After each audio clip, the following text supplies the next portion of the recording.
El día de hoy vamos a hablar acerca del tema que todavía sigue en pugna, ¿no? ¿Somos evolución o somos creación? Pero la evolución tiene también su teoría. Su teoría consiste en de que somos producto de cambios. Y aquí el día de hoy vamos a hablar acerca de las evidencias directas, ¿sí? Algo que podemos ver, que podemos presenciar, y les vamos a demostrar la teoría. Por ejemplo, los organismos cambian, mira lo que dice aquí, cambian. Por eso yo siempre les digo, es un cambio de evidencias de la evolución. Para hacer frente a las objeciones planteadas por los científicos de la época, nota aquí, muchos científicos tampoco no estuvieron de acuerdo, como siempre lo existe, ¿no? En un tema hay un grupo de científicos que aporta a ello y hay otro grupo de científicos que no creen en ello. De hecho, argumentó su teoría con evidencias. ¿Cuáles son esas evidencias? Bien, estos científicos contemporáneos y posteriormente a Darwin aportaron nuevas evidencias desde diversos campos de la biología. Comenzaron a investigar y seguir la secuencia de lo que Darwin había hecho y lo que hicieron Lamarck. Se dice que ellos estudiaron organismos, ¿sí? No solamente los pinzones, muchos. El cormorán de Galápagos, por ejemplo, también que es una ave que prácticamente, ¿qué es lo que hizo? El desarrollo en las alas ya no existe, sino en sus patitas. Y esto a pesar de que es una ave, esta no vuela. Esta lo que hace es sumergirse en el agua y consumir el alimento. Y así sucesivamente los científicos comenzaron a investigar, ¿sí? Ahora, las evidencias se van a clasificar en directas y hoy día vamos a hablar acerca de ese grupo. Enfóquese, por ejemplo, en esto que ustedes ya conocen, las bacterias. Bien, las bacterias, hace mucho tiempo, dice la ciencia de que estas bacterias poco a poco fueron generando mutaciones. ¿Qué son mutaciones? Son cambios que pueden ser perjudiciales o que también pueden ser beneficiosas para los organismos. En este caso, estas bacterias que ustedes ven como ejemplo, pues ya no son así, sino que han cambiado su estructura y su morfología y se han adaptado tanto que son muy resistentes a los fármacos, a los antibióticos que hoy día tenemos. Y para hacer una diferenciación, ¿sí?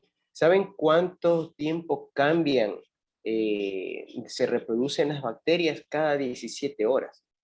O sea que si hablamos de días, en una semana tienen tataranietos, ¿sí? Entonces, ¿qué es lo que ocurre? Se dice que como ellos se reproducen tan rápido, sus hijas tienen un carácter que es más fuerte a las paternas, es decir, más fuerte que los padres. Esas hijas se reproducen y forman también otro carácter mucho más fuerte que los abuelos, que los padres y así sucesivamente. Por eso leemos el contexto. Dice, la bacteria Staphylococcus, ¿sí? Es una que causa una infección cuando hay personas que se someten a una cirugía. Tenemos una invasión de una bacteria.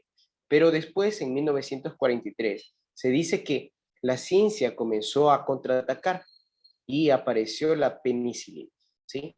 Después, estas bacterias realmente mutaron, cambiaron el producto de evolución y se formaron nuevas cepas. ¿Qué son las nuevas cepas? Nuevos organismos que se podían defender ante la penicilina, generando variantes resistentes. Es decir, estas variantes se habían desarrollado, habían entrado a los organismos y ahora la penicilina no hacía absolutamente nada. Y eso es como ustedes ya vimos el año anterior, resistencia de los antibióticos. Y se dan muchas causas de esto. Por ejemplo, el día de hoy también se sigue hablando de esto con la pandemia. No tienes que automedicarte, porque si tú te automedicas, lo que hace es que ese virus se fortalezca y en vez de matarlo, lo estás haciendo resistente. Y esto es una explicación acerca de la evolución. Y mira, más tarde, en 1960, se desarrolló otro antibiótico, porque ya la penicilina no estaba siendo efectiva. Entonces, ¿qué es lo que ha hecho la ciencia? A medida que van mutando las bacterias, también la ciencia lo que hace es buscar el medio para contrarrestar a estas bacterias que cada vez van mutando. Como les digo, en una semana ellos tienen descendientes por millones, por trillones, y cada descendiente tiene una característica distinta. Y esa es una representación o un ejemplo que se ha tomado para explicar este proceso evolutivo. De hecho, las cepas de estas bacterias que han sobrevivido han vuelto a atacar. Es decir, las que ya son resistentes a penicilina y las que ya son resistentes a meticilina, significa que ellas han vuelto, ¿sí?, a hacer daño. Luego se emplea otro fármaco, la vancomicina, y mira lo que dice aquí. Desde 2002 se sabe que de la existencia de cepas resistentes a este medicamento. ¿Qué quiere decir? Que entre más nosotros investiguemos, más contraataquemos las bacterias por el hecho de mutar, por el hecho de generar características resistentes, siempre van a estar allí, atacando a los seres vivos. No estoy hablando solamente de nosotros, estamos hablando de plantas, animales y nosotros. Todos los seres vivos son atacados por bacterias, y esta es una representación. En este caso, los antibióticos ejercen una fuerte presión de selección sobre las bacterias, pero algunas de estas han logrado sobrevivir gracias a su capacidad de mutación. Aquí está lo que les mencionaba. En conclusión, es posible observar cómo las bacterias desarrollan una resistencia a las drogas en un proceso evolutivo. Retomando el tema, entonces, esto es un ejemplo de evolución y ustedes pueden tomarlo para que puedan observar cómo es esto de evolución. Ahora, bien, otra prueba de la cual somos productos de la evolución es lo que ustedes pueden ver en este momento allí, ¿sí? Aquí, con mucha dificultad, usted puede observar, ¿sí?, un organismo, pero porque se lo ha hecho de una forma amplia, ¿sí? Se ha amplificado esta foto. Pero si nosotros pasamos por un lugar, ni siquiera la podemos percibir realmente si está o no está. De hecho, la polilla es un ejemplo de esto, ¿sí? A nivel de lo que es Inglaterra, se dieron cuenta ciertos científicos acerca de un cambio en su morfología o su estructura, porque se comenzó a adaptar. Si tú miras en la parte de abajo, puedes ver que ya hay dos especies, pero los científicos no dicen que son dos especies. Más bien es una especie que se fue adaptando, que fue evolucionando de acuerdo a qué, al medio ambiente.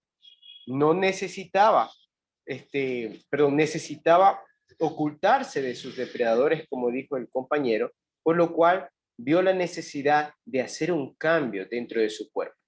Miren lo que esta Bistón betularia es la polilla moteada, una especie que fue descrita en la época del siglo XIX. Normalmente dice que ella se posaba en los árboles. Mira, los árboles tenían los líquenes.